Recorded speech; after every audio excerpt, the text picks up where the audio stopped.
NuScale could become the company that standardizes nuclear power for the next 100 years. And the reason has less to do with inventing some futuristic reactor than it's about building one that the industry can actually approve, manufacture, fuel, and operate at scale. Because the world may not actually have such a big energy problem. Maybe it just has a scaling problem.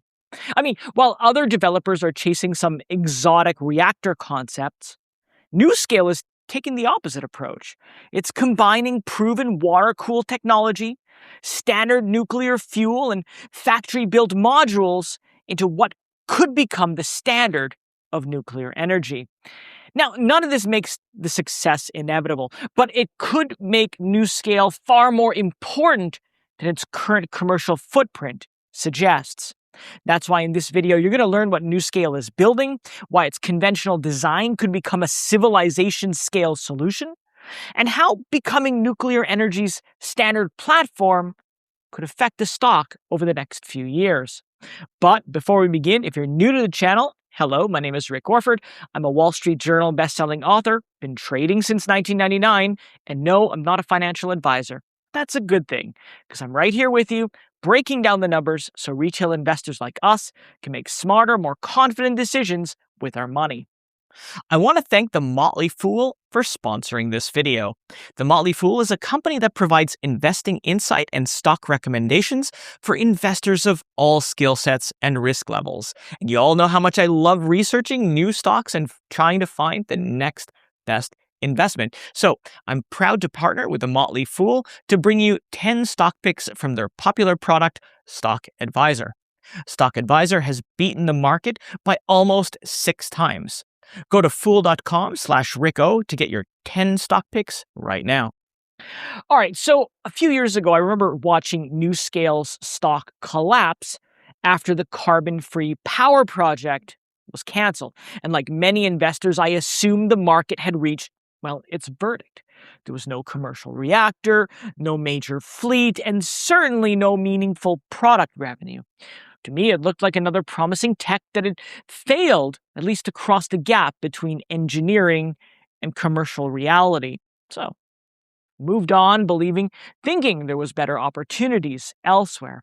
But looking back, I think I was asking the wrong questions. The real opportunity, perhaps, was never whether NuScale could build the world's most advanced reactor.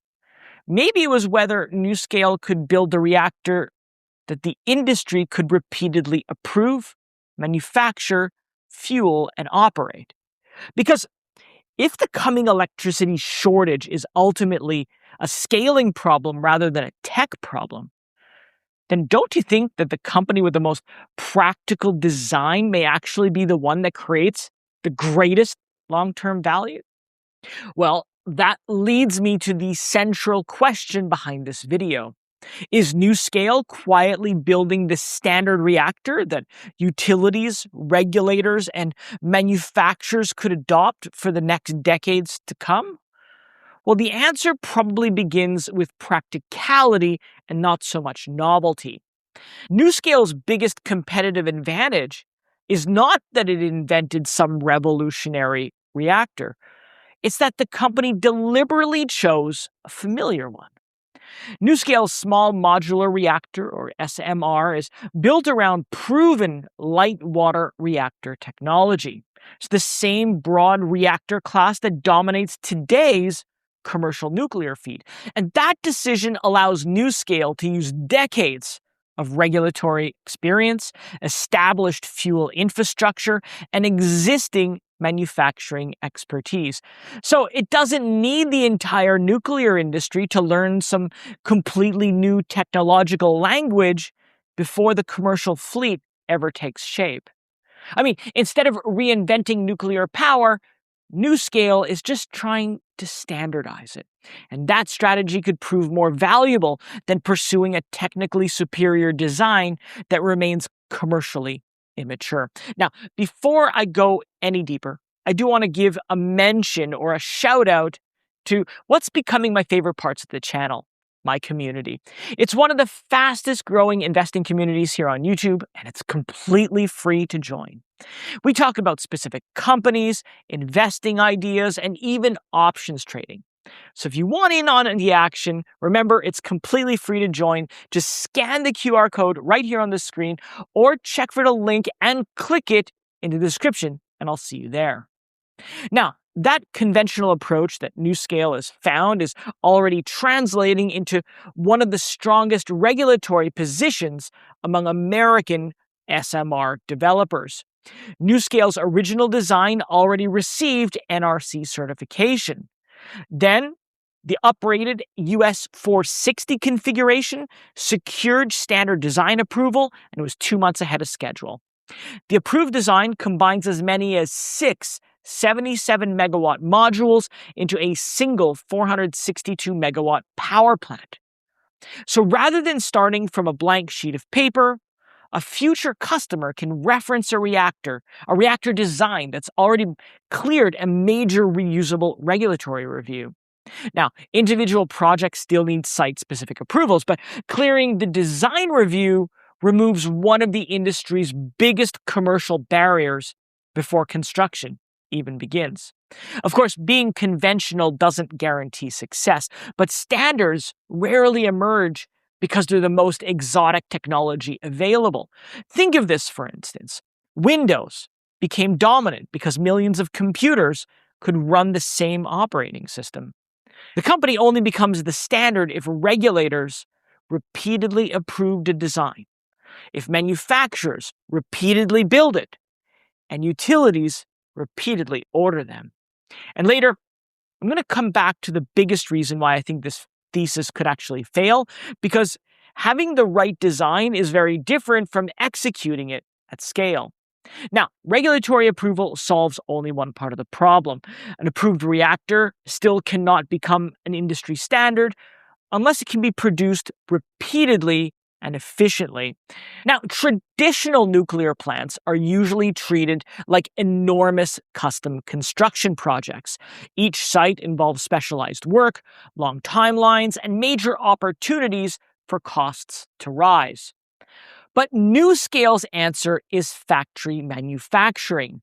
Each module weighs about 700 tons and is designed to be fabricated in controlled facilities before being transported in 3 major sections by truck, rail, or barge for final assembly.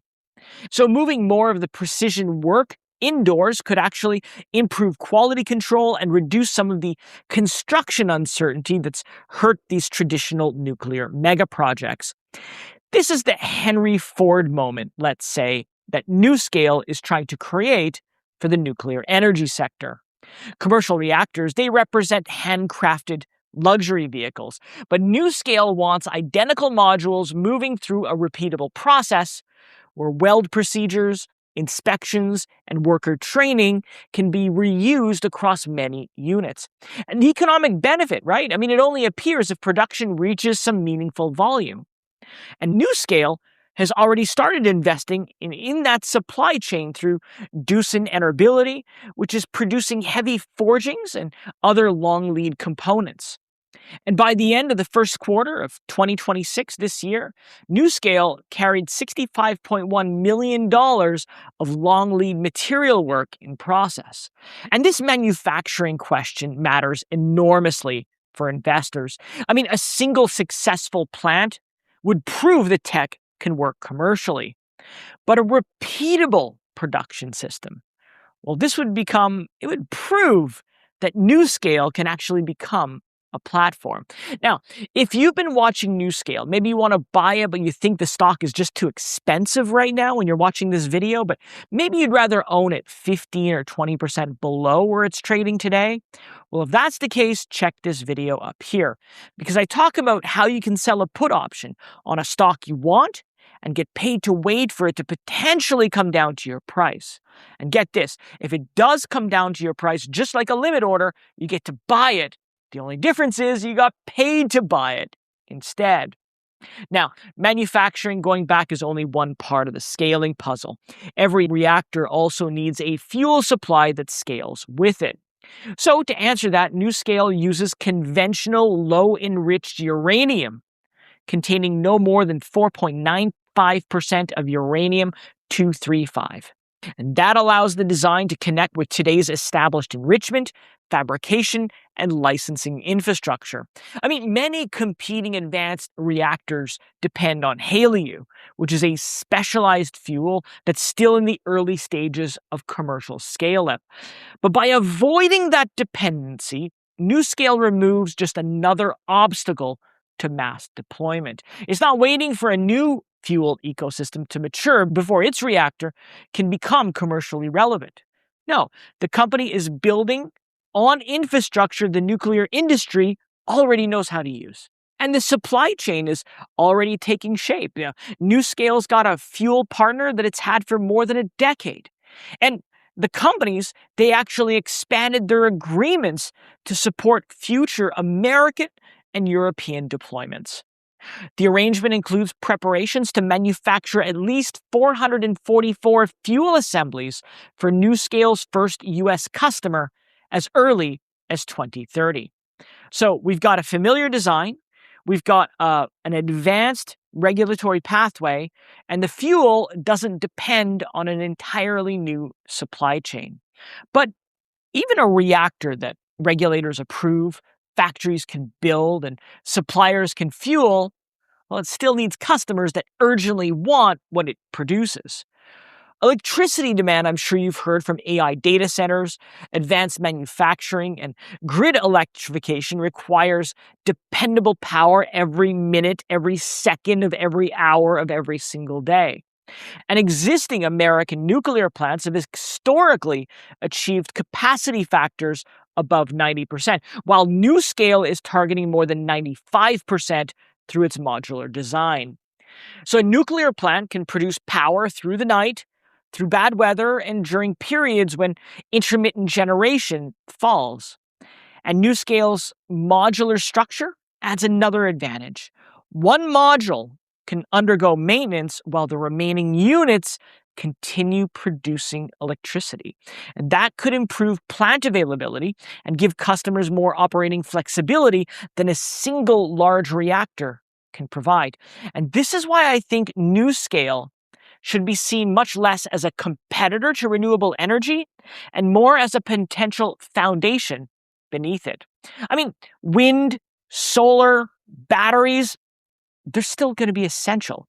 But as electricity demand accelerates, reliable, clean power becomes equally as important. A grid that's serving data centers can't simply hope that the weather cooperates. It needs power that's clean, dependable, and available around the clock. And that's really where NuScale's civilization scale argument becomes that much stronger. NuScale's trying to create a repeatable power platform that can be deployed wherever customers need firm electricity, firm, reliable electricity, without rebuilding the nuclear industry from scratch. Let me tell you, if NuScale succeeds, it won't become the standard because it built the most advanced reactor. It's going to become the standard because it built the reactors that regulators, they could already approve, the factories could repeat, and customers could depend on for decades to come. But I got to be clear about the risk here. Even if NuScale has the right designs, becoming the industry leader is far from guaranteed. Standards are not created by engineering alone. They're going to emerge after years of successful execution. And utilities have to commit billions of dollars to projects that can take years to develop. And regulators, they have to continue approving deployments. And of course, the manufacturers, they have to consistently deliver high-quality modules.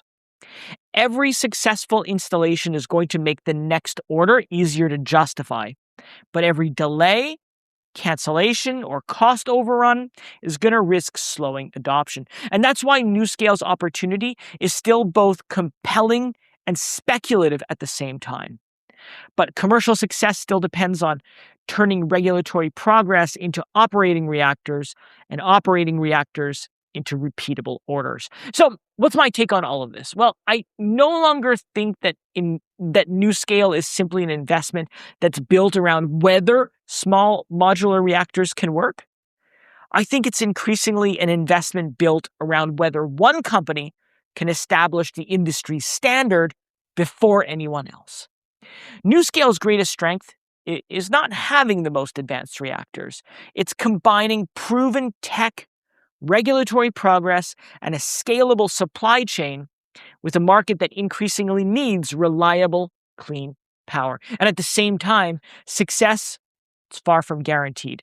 NuScale still needs to convert approvals into operating reactors, early projects into repeatable orders, and manufacturing plans into dependable production. Until any of that happens, execution is going to be the single biggest variable. But if the company succeeds, it may not simply participate in the next generation of nuclear power. It could actually become the foundation on which that generation is built. NuScale isn't trying to build the supercar of nuclear energy. It's just trying to build the Model T. But now I want to turn it over to you. Do you think NuScale can become the reactor platform that the industry builds around for the next century? Or will execution risk stop the company before it ever reaches commercial scale? And before I go, did I get this right? Did I forget something? Let me know all of that and more in the comments below. And while you're there, if you found the video helpful, don't forget to like and subscribe because it really does help others find the video. It supports the channel and it makes sure that you don't miss out on my next deep dive.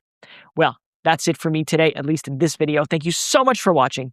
I hope to see you again here on YouTube or in my community. Bye for now.